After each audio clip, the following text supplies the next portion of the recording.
I sat at my kitchen table in my Toronto condo, the one with the view of Lake Ontario that I'd worked 30 years to afford, and made the calls. First to the bank, then to the investment firm. By the time I hung up, I had transferred every dollar from our joint savings account into a new one, only my name on it. Then I called and canceled the supplementary credit card I'd given my son 5 years ago, the one that was supposed to be for emergencies only. It was 3 weeks before my daughter-in-law Sienna's 30th birthday, and my son Derek had been talking non-stop about the Audi Q7 he was planning to surprise her with. An $85,000 car, paid for with my money. He just didn't know yet that the money was gone. Let me back up. I need you to understand how we got here, because I didn't make this decision lightly. I'm 63 years old, and I raised Derek on my own after his father walked out when he was 7. I worked as a nurse at Toronto General Hospital for 3 decades, double shifts, holidays, weekends to give my son a comfortable life. Not extravagant, but comfortable. He never wanted for anything important. Maybe that was my first mistake. Derek is 32 now. He works as a marketing coordinator, decent job, decent salary of about $70,000 a year. He met Sienna 6 years ago at some corporate event in downtown Toronto. She came from money. Real money. Her father owned a chain of luxury car dealerships across Ontario, and her mother hadn't worked a day in her life. Sienna grew up in a mansion in Forest Hill, went to private school, summered in Muskoka, winters in Whistler. I knew from the start that Derek would struggle to keep up with her lifestyle expectations, but he was in love, and I was happy he'd found someone. When they got engaged after 2 years of dating, I thought maybe she'd adjust to a more modest life.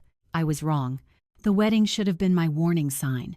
Sienna's parents paid for most of it, a $150,000 affair at the Royal York Hotel, 300 guests, ice sculptures, a torn-in-piece orchestra. Derek insisted on contributing something significant to prove he could provide for his wife. He didn't have the money, so I gave him $20,000. I told myself it was a one-time thing, a wedding gift. But it wasn't one time. After the wedding, they moved into a condo in Liberty Village, $3,500 a month, way above what Derek could comfortably afford on his salary. Sienna worked part-time as a wellness consultant, which seemed to involve posting on Instagram about yoga and selling supplements to her friends. She made maybe $15,000 a year. Combined, they brought in about $85,000 annually, but they lived like they made 3 times that. 6 months after the wedding, Derek called me from a furniture store. "Mom, we found the perfect sectional for the living room. It's only $8,000, but we're a bit short this month. Could you help us out? I'll pay you back." I helped. And he didn't pay me back. Then it was a trip to Turks and Caicos because Sienna needed a break, $4,000. Then a new bedroom set because their old one didn't match the aesthetic Sienna wanted, $6,000. Then, Sienna's birthday, Derek took her to Canoe Restaurant and bought her a Cartier bracelet, $3,000 for dinner and jewelry. He called me crying the next day because his credit card was maxed out and he couldn't make the minimum payment. I cleared his credit card debt, $12,000. And I made what I now know was my biggest mistake. I added Derek as an authorized user on my Visa card. For emergencies only, I told him. The credit limit was $25,000. I figured it would give him a safety net without enabling him too much. I was so naive. At first, the charges were reasonable. Groceries, gas, a car repair, things I could justify as legitimate needs. Then I started noticing other things. $200 dinners at restaurants in Yorkville. $800 shopping sprees at Holt Renfrew. A weekend at the Ritz-Carlton in Montreal, $3,500. Every time I brought it up, Derek had an excuse. Sienna had a rough week at work, I wanted to cheer her up. Or, her parents were in town, I couldn't let them pay for everything. Or, my personal favorite, Mom, we're building a life together. These are investments in our relationship. I wanted to believe him. He was my son, my only child. And Sienna was always sweet to me, at least to my face. She called me Mom, hugged me at family dinners, posted photos of us together on her Instagram with captions like, "Blessed with the best mother-in-law." But there was always something in her eyes that didn't match her smile, something calculating. The real turning point came last Christmas. we'd established a tradition of spending Christmas Day at my condo. I'm not a fancy cook, but I make a good turkey dinner, and I always put thought into my gifts. That year, I'd noticed Derek mentioning that Sienna wanted a new coffee machine, one of those expensive espresso makers. I did my research, read reviews, and bought her a Breville Barista Pro. It cost me $600, which was more than I'd usually spend, but I wanted to get her something she'd actually wanted. Christmas morning, they arrived late. Sienna was on her phone the entire time I served appetizers. During dinner, she barely touched her food, saying she was doing a cleanse. Fine, people have dietary restrictions. But when it came time to exchange gifts, that's when everything became crystal clear. Sienna's parents had sent over a huge pile of gifts the day before they were spending Christmas in Barbados at their vacation home. Each gift was wrapped in expensive paper with elaborate bows. One by one, Sienna opened them. A Burberry trench coat, a Louis Vuitton handbag, a pair of Christian Louboutin heels, an iPad Pro, diamond earrings. Every time she opened something, she squealed and showed it to Derek, who oohed and ahed appreciatively. Then she got to my gift. I'd wrapped it carefully, added a handmade tag. She opened it without much enthusiasm, looked at the box. Oh, a coffee maker. That's practical. She set it aside without a second glance. I felt my face flush, but I tried to brush it off. It's the one you mentioned wanting, I said.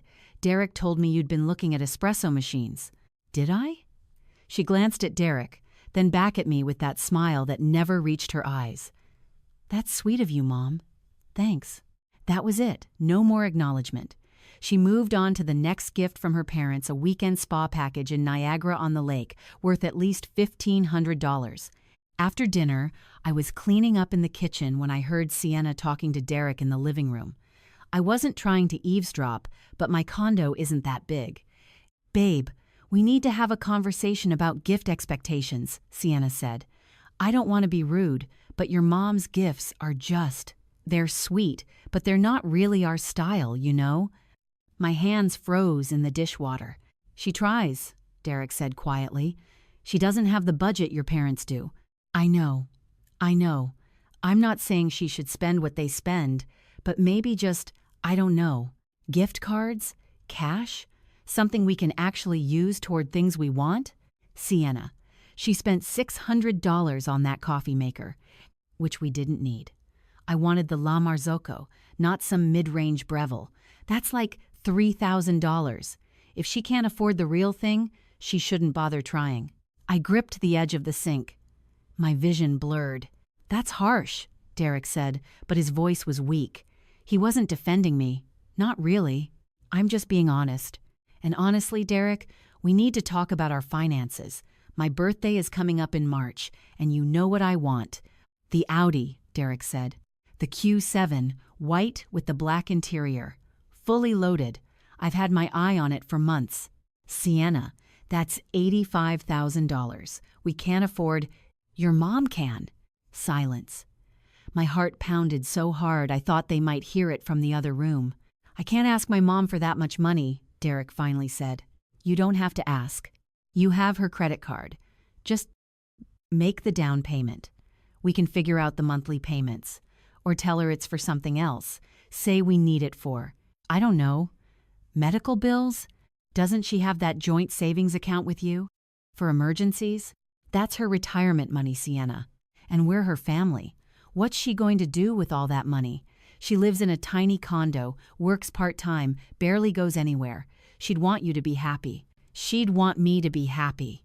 Besides, my birthday only comes once a year. I'll think about it, Derek said.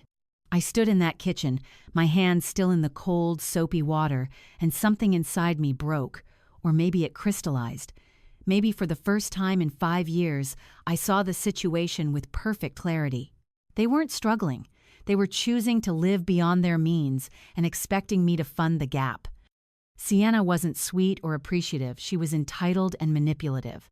And Derek wasn't the loving son I'd raised. He'd become weak, willing to lie to his own mother to satisfy his wife's demands. I didn't confront them that night. I smiled, hugged them goodbye, told them I loved them. But after they left, I sat at my kitchen table and made a list. Every dollar I'd given Derek in the past 4 years.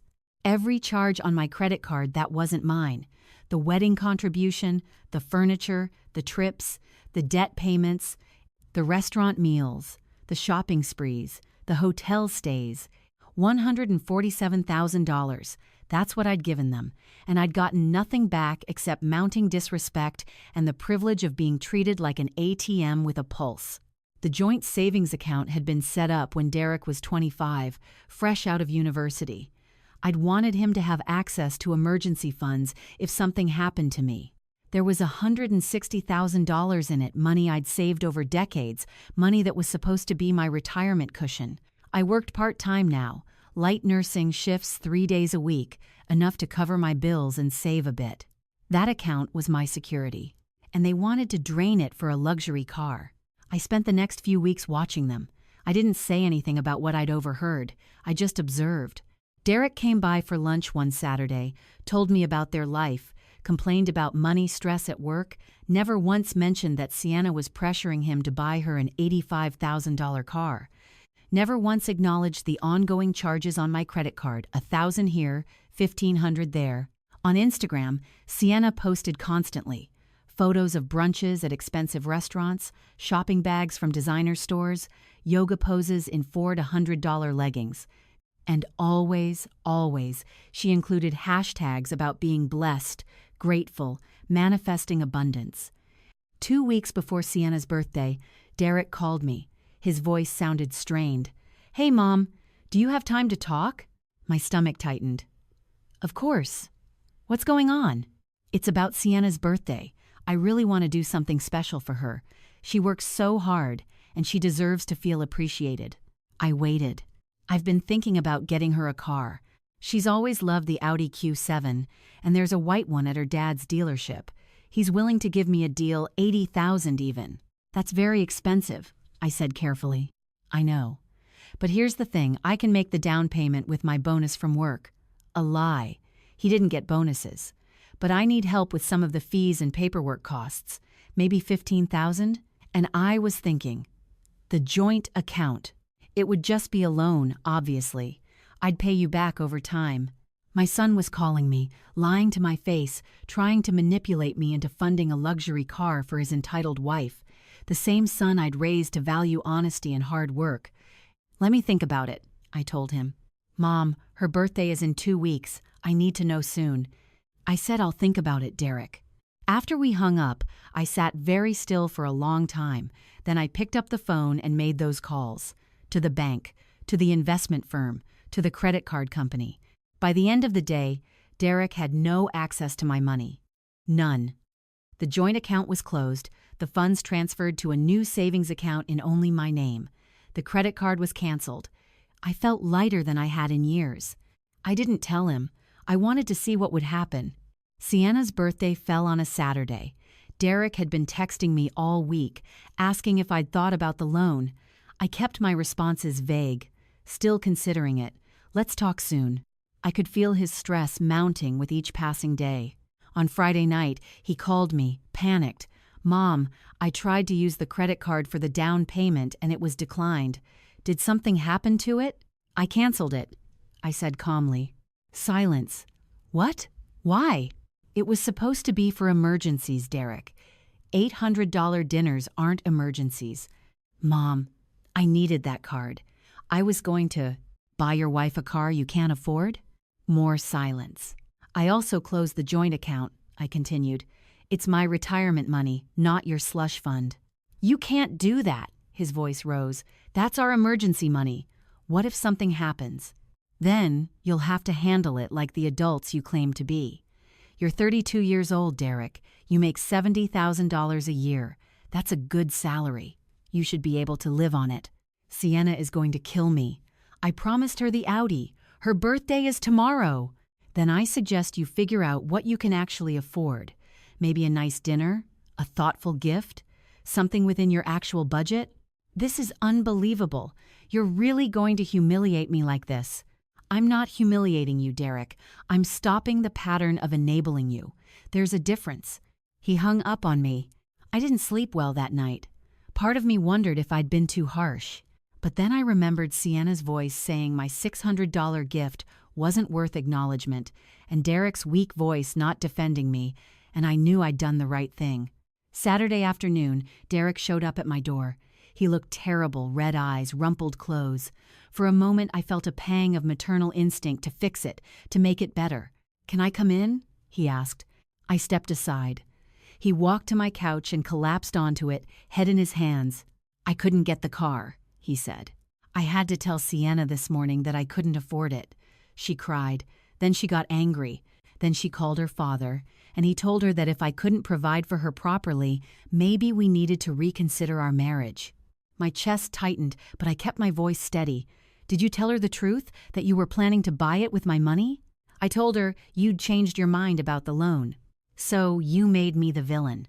He looked up at me, eyes desperate. What was I supposed to say? That I've been lying to her about our finances? That we've been living off my mom for years? "Yes," I said, "that's exactly what you should say, the truth." She'd leave me. Maybe. Or maybe she'd finally understand that you need to build a life based on what you can actually afford, not on what her parents can afford. Derek stood up abruptly. "You don't understand what it's like. Her parents have so much money. They judge me constantly. I'm never good enough, never successful enough. I was trying to prove I could give her the life she deserves. By lying and using my retirement savings, I was going to pay you back." "Derek." I moved closer to him. "In 4 years, you've taken over $140,000 from me. You haven't paid back a single cent. When exactly was this magical payback going to happen?" His face went white. "That much?" "Yes, that much. Money I worked 3 decades to save. Money I need for my own future." He sank back onto the couch. "I didn't realize it was that much. Because you never thought about it. You just kept taking, and I kept giving, and neither of us questioned whether it was healthy or sustainable." We sat in silence for a long moment. When Derek finally spoke, his voice was small. "What am I supposed to do now?" "You're supposed to sit down with your wife and have an honest conversation about your finances. You make a budget based on your actual income. You cut the expenses you can't afford. You move to a cheaper place if you need to. You build a life that's yours, not one that's borrowed from me or propped up by her parents' expectations. And if she can't handle that," I took a deep breath, "then you need to decide if you want a marriage based on honesty and partnership or one based on keeping up appearances and drowning in debt." He left without saying goodbye. I watched him walk to his car, a leased BMW that cost him $800 a month, and drive away. I didn't hear from him for 2 weeks. During those 2 weeks, I questioned myself constantly. Had I been too harsh? Should I have handled it differently? Was I a bad mother for cutting off my only child? But I also felt something I hadn't felt in years. Peace. I wasn't checking my credit card statement with dread. I wasn't fielding phone calls about emergency expenses that weren't really emergencies. I wasn't lying awake, worrying about how I'd make my retirement money last if they kept draining it. On the 16th day, Derek called, "Can we meet for coffee?" We met at a Tim Hortons near my condo, not a fancy cafe in Yorkville, but the regular Tim Hortons where coffee cost $2. Derek looked different, tired, but somehow more solid. "We've been talking," he said. "Sienna and I. Really talking, for the first time in a long time." I waited. I told her everything. The money from you, the credit card charges, the debt. She was angry, really angry. But her dad sat us both down and he paused, stirred his coffee. He told us we were idiots. His word. He said he didn't raise his daughter to be financially dependent on anyone, and I wasn't being a man by lying and borrowing. He offered to help us, and Sienna told him no. She said we needed to figure it out ourselves. "I'm proud of her for that," I said, and I meant it. We gave notice on the condo. "We're moving to a smaller place in Etobicoke, $1,500 a month instead of $3,500. Sienna got a full-time job at her dad's dealership. She's going to be a sales consultant. It's a real job with real commission potential. And He looked down. "I returned the BMW. I'm driving a used Honda now, paid $6,000 cash. Those are good changes, Derek." "I'm sorry, Mom." His voice cracked. "I'm sorry for taking advantage of you, for lying, for letting Sienna disrespect you, for being weak. I reached across the table and took his hand. I forgive you, but Derek, you need to understand this can't happen again. I love you, and I'll always be your mother, but I won't be your bank anymore. I know. And I don't want you to be. We're building a budget, a real one. We're tracking our spending. Sienna actually seems happier, less stressed. She was drowning in the pressure of maintaining this image, and she didn't even realize it. Over the next few months, I watched my son and daughter-in-law transform.